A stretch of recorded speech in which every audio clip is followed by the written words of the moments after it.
So first of all, let me thank everybody for watching this video, and please subscribe and follow. When you hit the subscribe button, there's no charge. It's a free subscription, and I'm just here to share my art techniques and things that I find that can add to your mixed media, your junk journaling, scrapbooking, or just whatever kind of craft you're doing. And I really put the focus on making sure art can be accessible to everybody, and that do not let cost or materials hold you back. So today I'm going to talk about using a dry brush. Now, if you're familiar with my art, you know that I tend to like very bold colors and things. So like here's an example. I just did this one today. Very bold, very bright.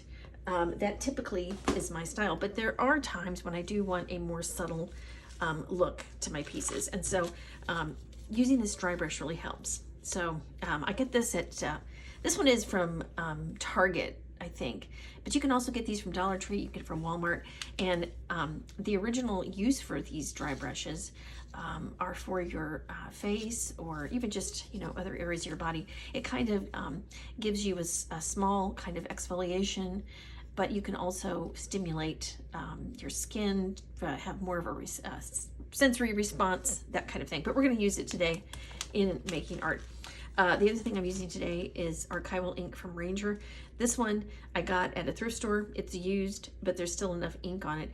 Of course, you can use any kind of ink that you want. I love this kind though because it's acid-free, permanent, and waterproof. So when I use it on any project, I can be very sure that it's going to remain there. So this is wet strength paper, and I've talked a little bit about wet strength paper before.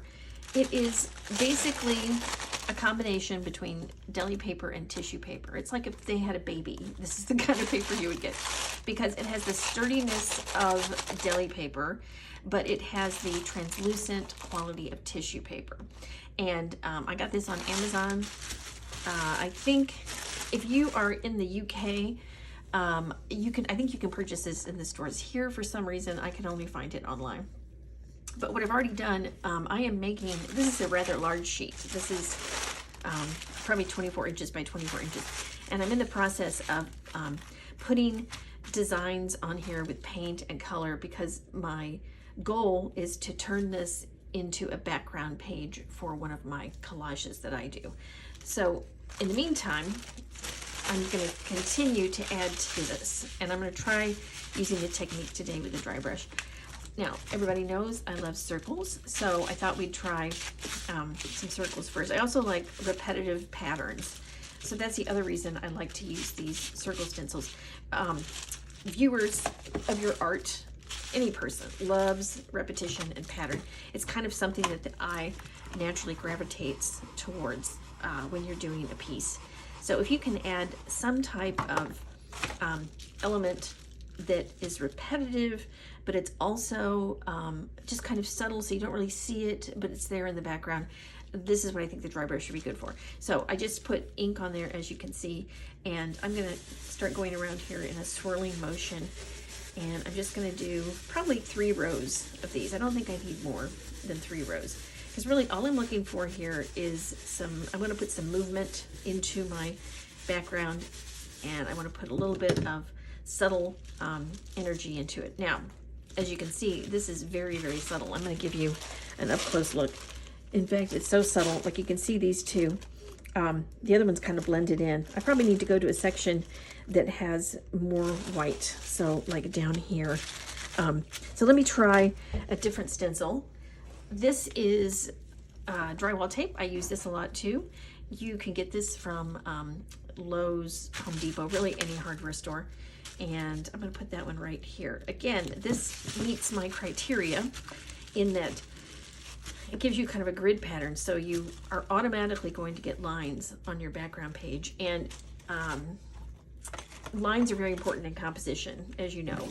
It directs the eye. It helps you maintain your composition throughout.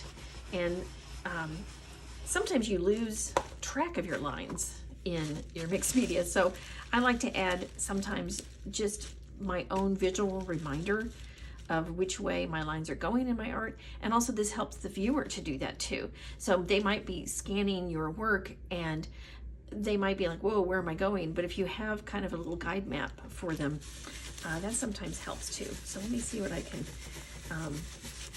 and the reason this is really subtle, I think, is because of the texture of these bristles. It does not pick up as much ink as a blender brush or a paintbrush. And I think that's one reason why you're going to get this more subtle texture. And I think that, okay, see, that's a lot better. You can see that a lot better. And it really blends in nicely with the rest of my work there. And I like that repetition. I like the lines.